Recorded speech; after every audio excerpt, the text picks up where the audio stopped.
게 아니라요. 우리 이영주 선생님이 워낙에 굉장히 기능이 많으시고 유명하시면서 인천에 있는 어느 교회에서 이렇게 모시게 되었습니다. 그래서 오늘 마지막으로 여러분들 앞에 고별 설교를 하게 될 것 같습니다. 예, 그동안 여러분들 정도 많이 들었을 텐데 나올 때에 큰 박수로 선생님 환영해 주시기 바랍니다.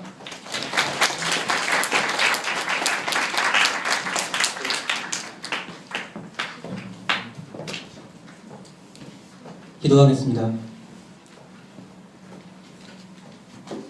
하나님 아버지, 오늘 저에게 주의를 허락해 주셔서 하나님을 예배하는 자리에 저희를 불러주신 것에 감사합니다. 하나님, 아버지의 종이 아버지의 사랑하시는 자녀들에게 말할 때 성령께서 온전히 주장하여 주시고 다스려 주셔서 아버지께서 기뻐하시는, 아버지께서 저를 통하여서 하시고자 하시는 말만 제가 전할 수 있도록 저를 온전히 붙들어 주시기를 구합니다. 예수님의 이름으로 기도드립니다. 네, 어제는 여러분이 할밤을 했죠. 할렐루야 밤이 끝났는데 할렐루야 밤 끝나고 나니까 여러분 어떤가요? 시원해요. 시원해요? 시원섭섭하죠? 내게는 어제의 할렐루야 밤이 여러분과 함께하는, 교사로서 함께하는 마지막 할렐루야 밤이었어요. 그래서 내게는 더 특별했는데 여러분이 열심히 하는 모습 보면서, 잘하는 모습 보면서 대견했고 그리고 감사했습니다. 오늘의 설교 주제는 신명기예요. 여기 띄워져 있나요? 떠 있군요.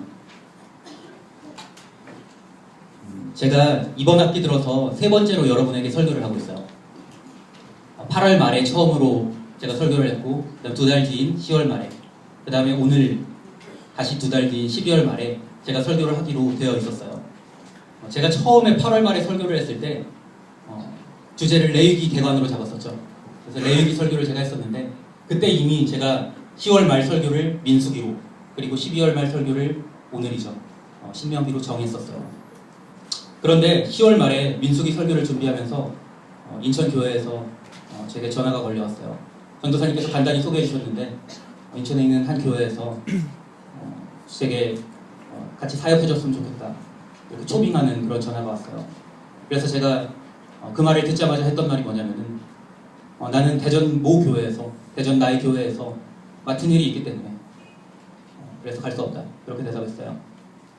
그랬더니 그 교회에서 내게 들려준 말이 그러면은 우리가 기다려주겠다, 기다려줄 테니까 오랫동안에 대전 교회에서 일을 마무리하고 와라, 이렇게까지 말을 하더라고요. 그래서 제가 그 말을 듣는 순간에 12월 말로 이미 예정되어 있었던 신명기 설교가 저희 마지막 설교가 될 것이라는 걸 알았어요. 그 말을 듣는데 굉장히 마음에 드는 감정이 미묘했어요. 왜 그랬냐면은 신명기가 사실 아주 특별한 책이기 때문에 그래요. 자, 신명기 설교를 하기에 앞서서 지금까지 우리가 계속 출애굽기, 레위기, 민수기를 읽어왔죠. 그리고 제가 여러분에게 레위기와 민수기 내용을 가지고 설교를 하기도 했어요. 떠나기 전에 여러분을 한번 테스트해보고 동하도록 할게요. 출애굽기, 레위기, 민수기의 내용이 뭐였죠? 뭐라고요? 다시. 네, 출애굽? 네. 이스라엘 백성의 출애굽 얘기. 그거는 뭐냐면 이스라엘 백성들이 이집트에서 종살이를 했죠. 거기서 종살이를 했는데 이집트에서 나왔어요. 그 얘기가 기록된 책이 출애굽기였어요.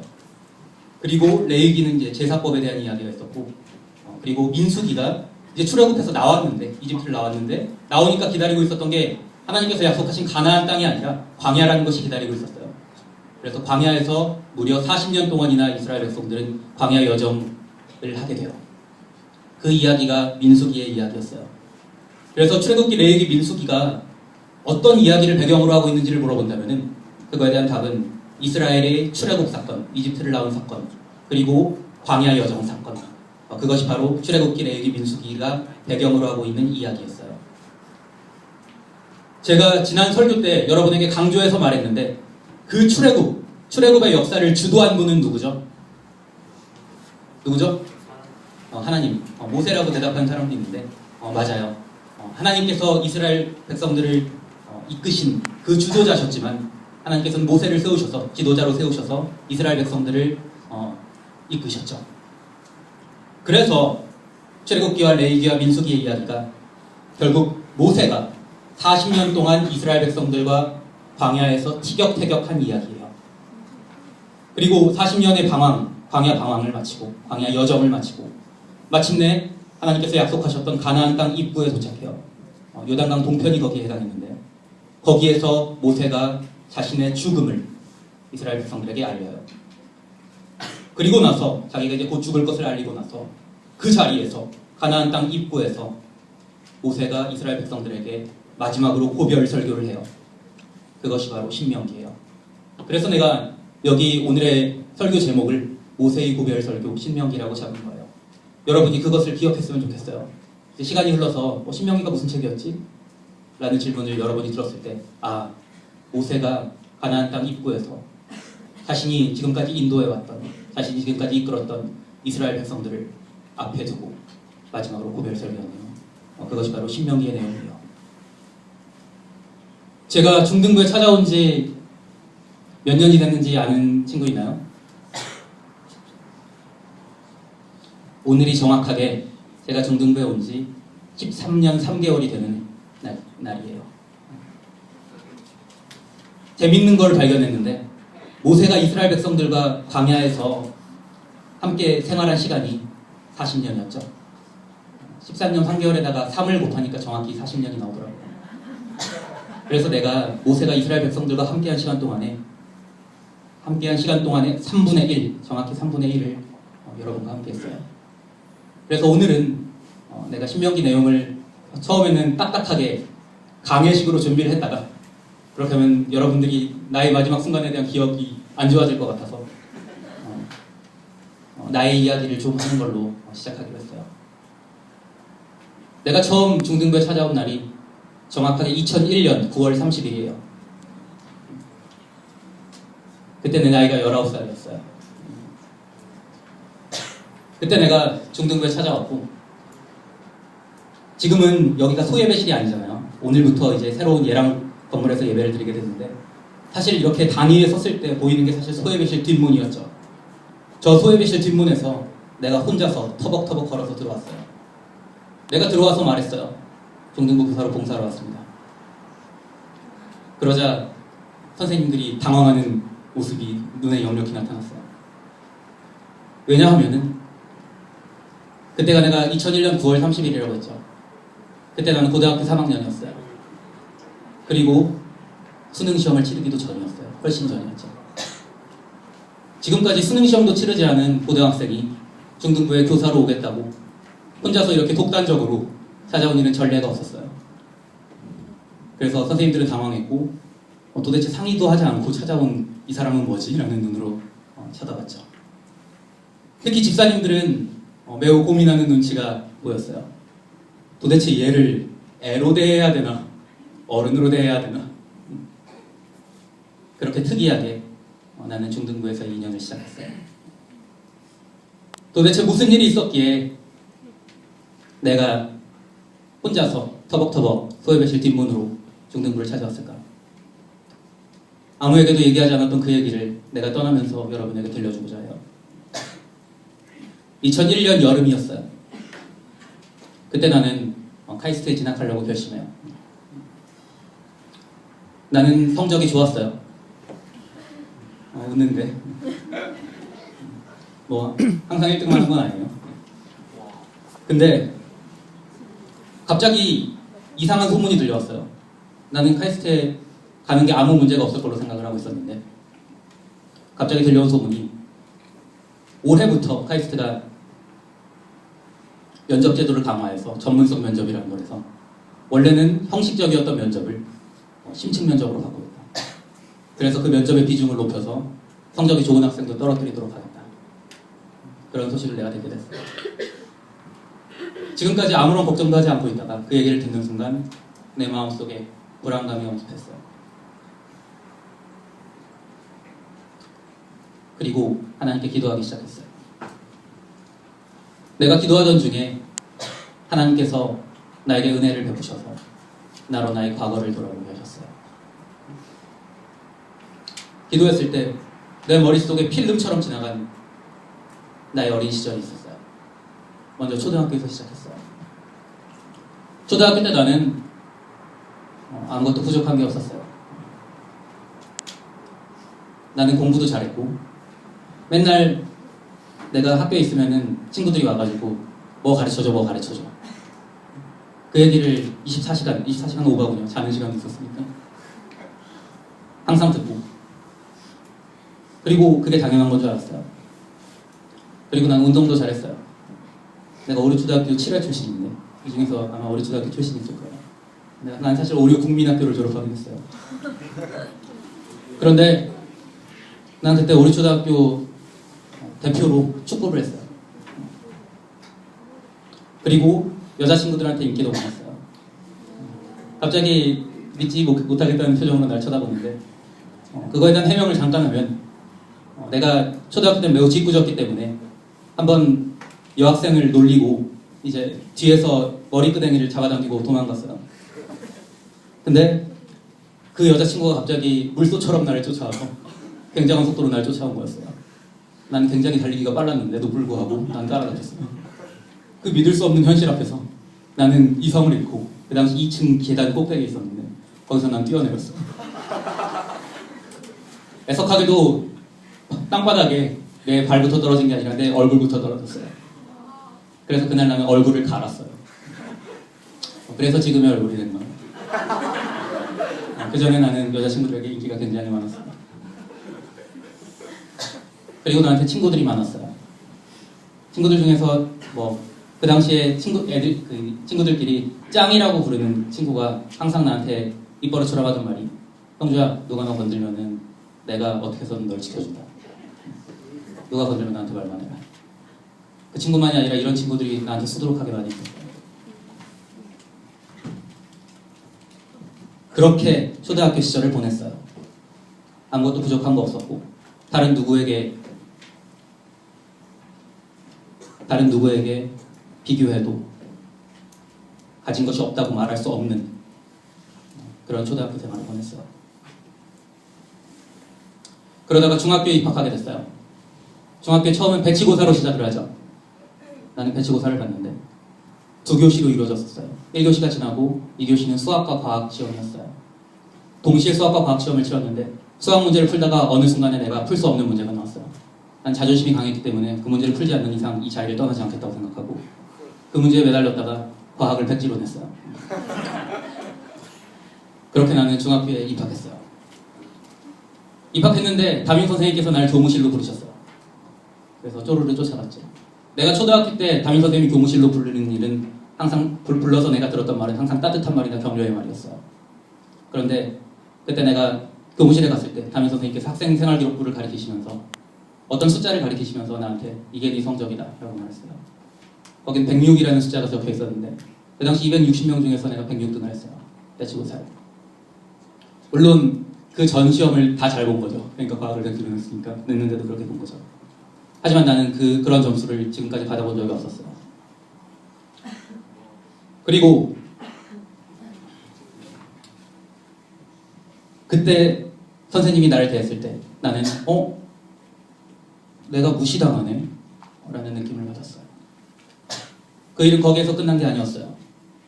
친구들과의 관계에서 친구들이 어떻게 알았는지 내가 그냥 그런 학생이라는 걸 알게 됐어요. 성적에 있어서. 그러니까 친구들이 지금까지는 나를 대하지 않았던 방식으로 대하기 시작했어요. 물론 그 친구들은 새로운 친구들이었어요. 나를 모르는 친구들이었죠. 그래서 나를 막대한다라는 느낌을 받기 시작했어요. 내 옆에는 더 이상 나를 든든하게 받쳐주던 친위대도 없었어요. 그래서 막대한 선생님들, 친구들 그런 학교 생활을 했는데 그 당시 우리 중학교는 학교 폭력이 절정을 이루고 있었어요. 그래서 학교는 전쟁터였어요. 나도 친구들이 폭력적인 친구들이 막대할 때 나도 예외는 아니었죠. 나를 지켜주던 방어막은 다 없어졌으니까. 어느 날은 이런 일이 있었어요. 내가 걷고 있었어요. 복도를. 근데 친하게 지내던 친구가 울면서 옥상 쪽으로 뛰어가는 걸 봤어요. 내가 붙잡았어요. 무슨 일이냐? 그랬더니 그렇게 말하더라고요. 형주야, 나 지금 자살하러 간다. 나는 그런 걸 볼 수 없었어요. 내게 함부로 대하는 것도 내가 참을 수 없었어요. 나는 초등학교 때 딱 한 번 싸운 적이 있어요. 아주 가볍게. 그런데 중학교에 입학하고 중학교 생활을 하다 보니까 어느 날은 내가 턱뼈가 돌아간 그런 일이 있었어요. 그 다음에 어느 날은 내가 공학이 터질 뻔한 적이 있어요.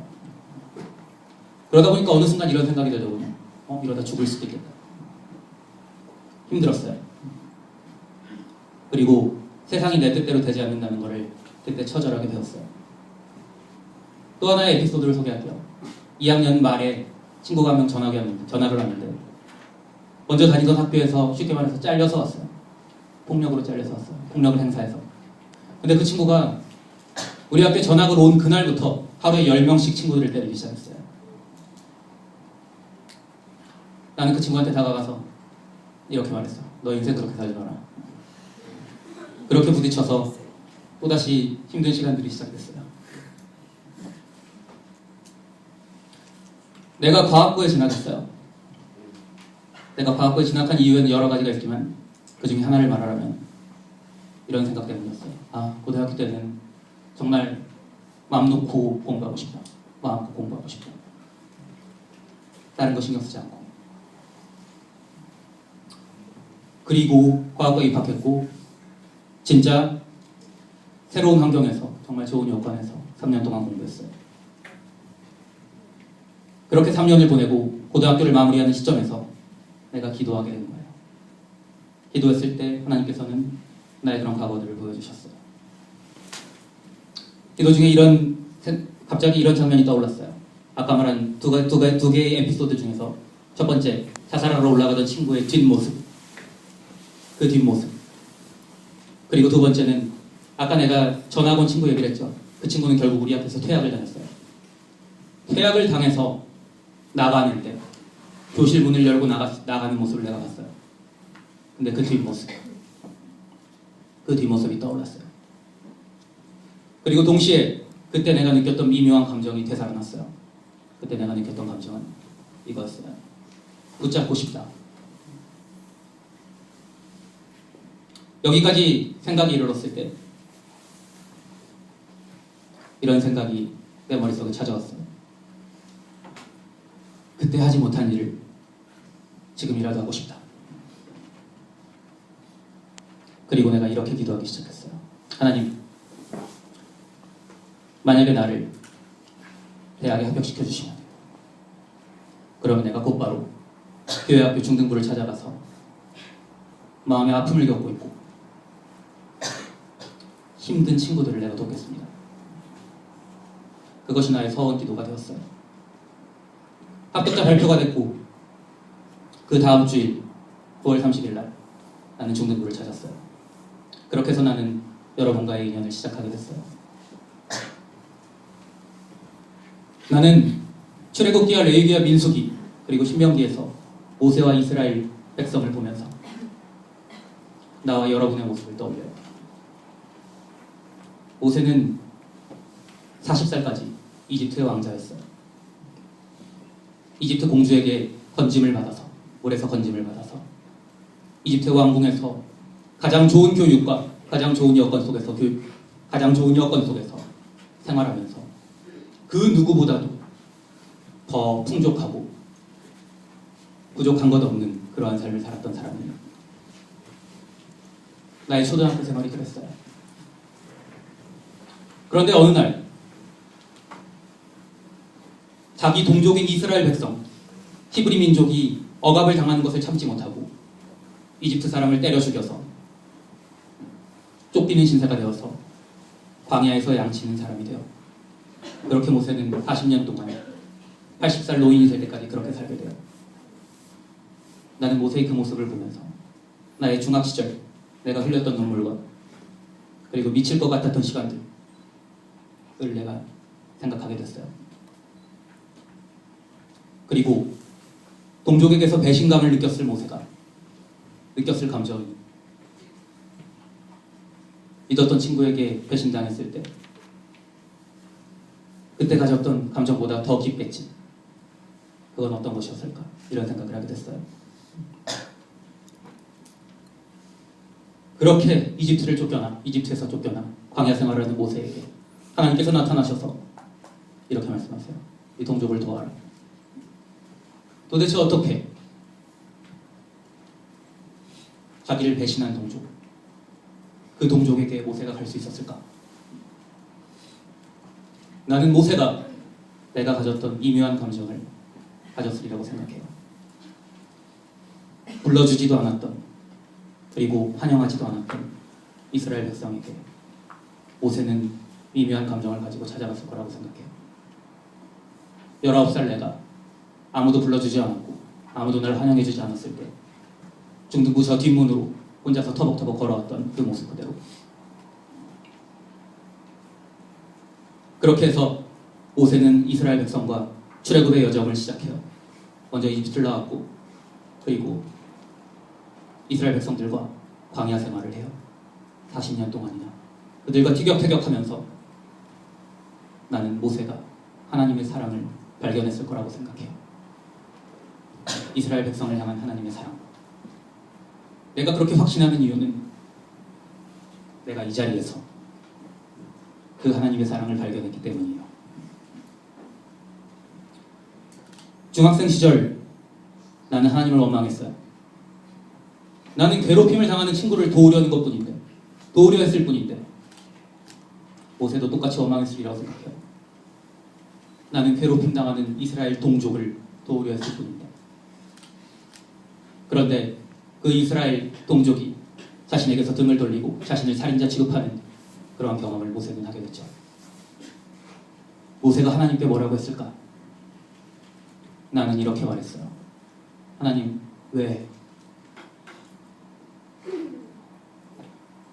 중학생 시절 나는 그 질문에 대한 답을 듣지 못했어요. 그러나 지금 나는 그거에 대한 대답을 가지고 있어요. 내가 그런 어려움을 겪었던 이유는 하나님이 여러분을 사랑하시기 때문이에요. 내게 그런 일이 있지 않았다면 내가 중등부를 찾았을까? 내가 주일학교 교사로 봉사하겠다고 마음먹었을까? 아니요, 그러지 않았을 거예요. 나는 자기개발에 굉장히 충실한 사람이었어요. 다른 사람들을 돕기 위해서 나의 시간을 투자한다는 것을 생각하는 게 어려운 사람이었어요. 그런데 여러분을 만나서 티격태격하면서 내가 발견하게 된 것은 하나님께서 여러분을 사랑하시는데 얼마나 사랑하시냐면 한 사람에게 시련을 허락해서 그렇게 해서까지 여러분을 돌볼 만큼 여러분을 사랑하신다는 것을 내가 알게 됐어요. 이스라엘과 40년을 함께하면서 모세는 어땠을까? 40년 광야 생활을 마친 뒤에 가나안 입구에서 자신의 죽음을 앞두고 이스라엘을 바라보는 모세의 눈에 보인 모습은 어떠한 것이었을까?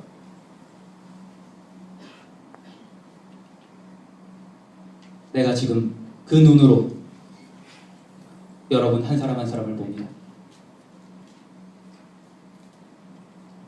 나의 눈이 보는 것은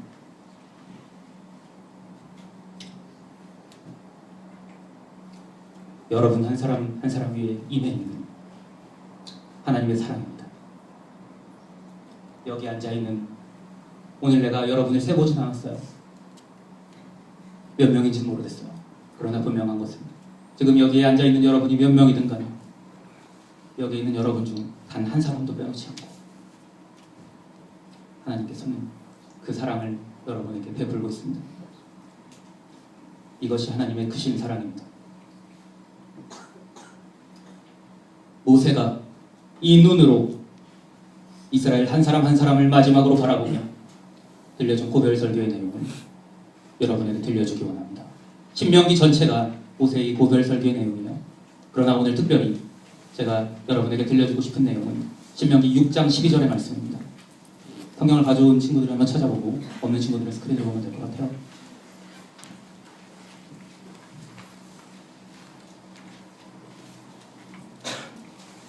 한번 같이 읽어볼까요? 시작.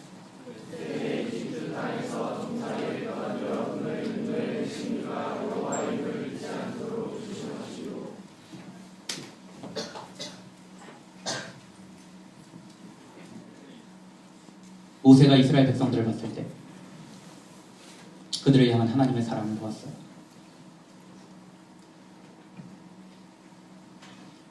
동시에 모세의 마음엔 그 하나님의 사랑과 인도하심을 잊을까 염려하는 그러한 마음이 있었을까요? 나도 같은 마음으로 모세가 이스라엘 백성들에게 그 염려하는 마음으로 들려줬던 말을 여러분에게 들려주기 원합니다. 그때 이집트 땅에서 종살이 했던 여러분을 인도해내십니다.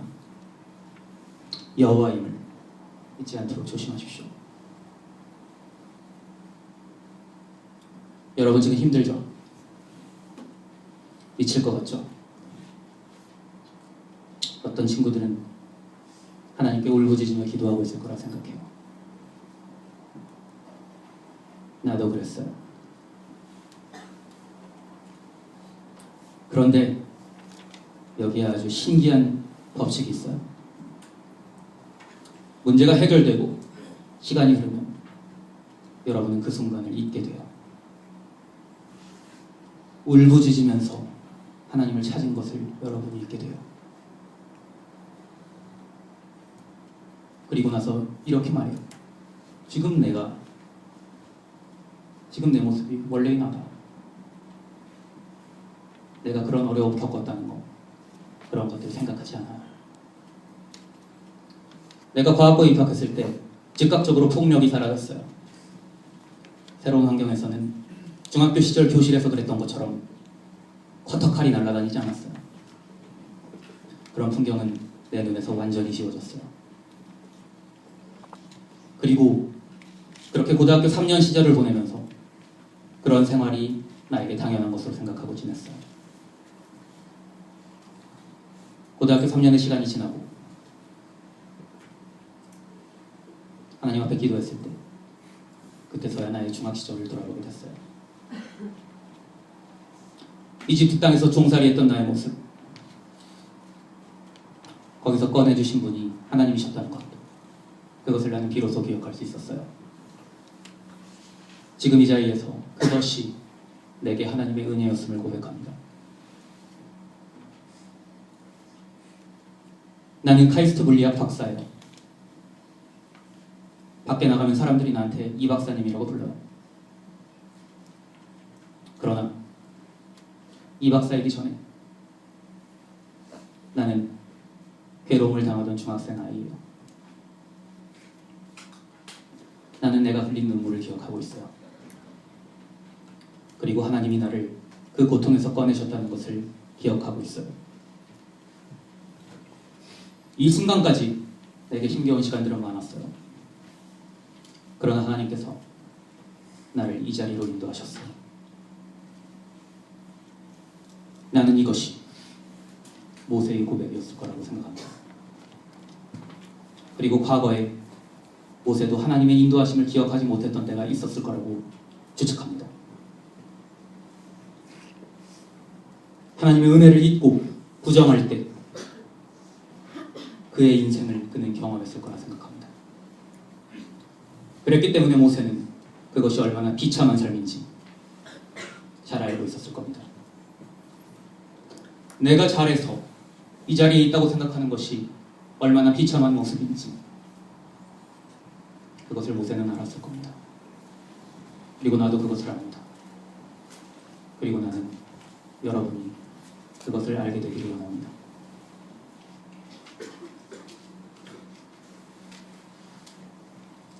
요단강 동편에서 가나안 땅 입구에서 하나님의 사랑이 가득한 중에 모여있는 이스라엘 백성들 한 사람 한 사람을 바라보며 모세가 사랑을 담아서 이렇게 말합니다.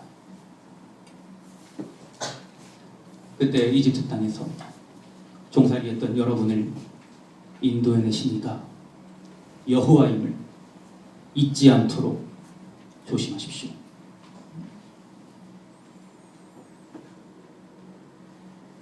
지난 13년 3개월 동안 여러분을 사랑했습니다. 누군가 나에게 나의 20대를 묻는다면 나는 주저없이 여러분을 말할 것입니다. 내가 공부를 소홀히 했다고 말하는 것이 아닙니다.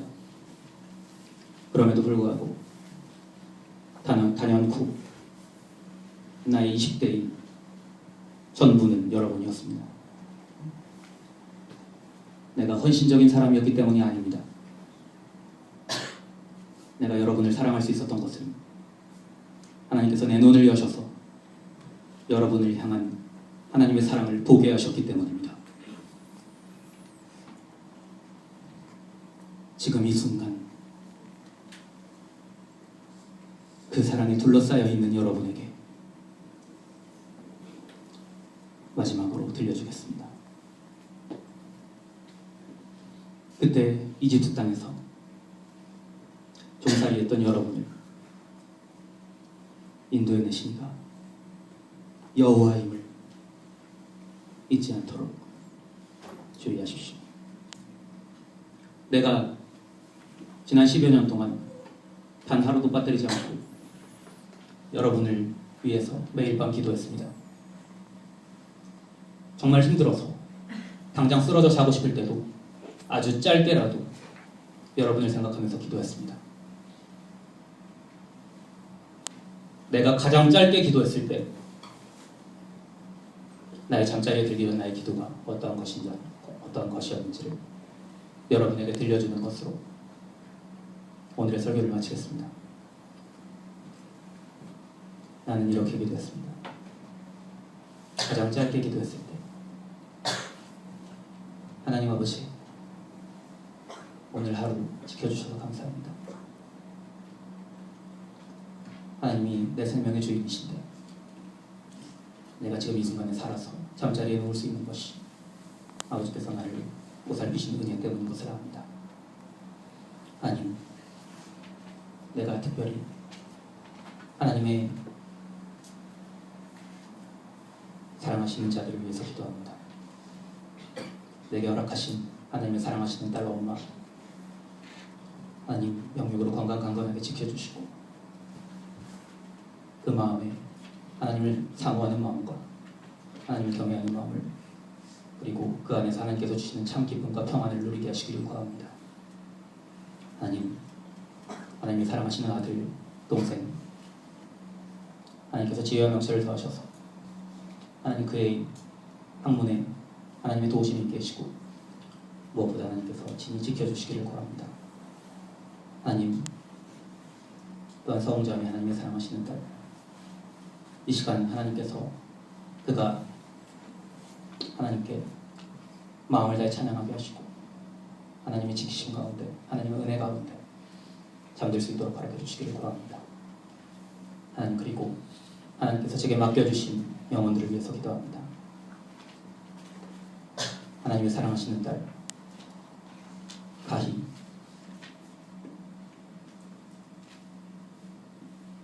진주,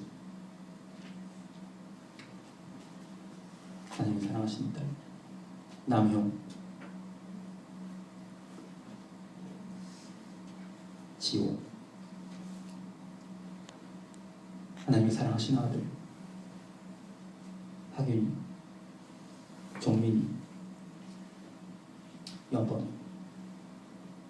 하나님이 사랑하시는 아들 유한 형제, 하나님이 사랑하시는 딸 기쁨자매, 그리고 하나님 중등부에서 함께 동역하고 있는 이필호 전도사님, 유상상 집사님, 강선우 집사님, 김원석 전도사님, 김용은 집사님, 덕환이, 규석이, 그리고 하나님의 사랑하시는 모든 하나님의 자녀들, 중등부 교사들과 학생들, 하나님의 손으로 붙들어 주시기를 구합니다. 그들의 삶이 하나님의 인도되는 삶이 되게 해주시기를 구합니다. 하나님, 아버지의 사랑하시는 아들이 이 땅을 떠나기 마지막 순간까지 밤마다 기도했던 내용으로 기도를 마칩니다. 아버지의 사랑하시는 아들을 아버지의 품에 안식하게 하시는 데 감사합니다. 하나님, 그 아들이 매일 밤 기도했던 것처럼 이 밤도 잠잘 자게 도와주세요.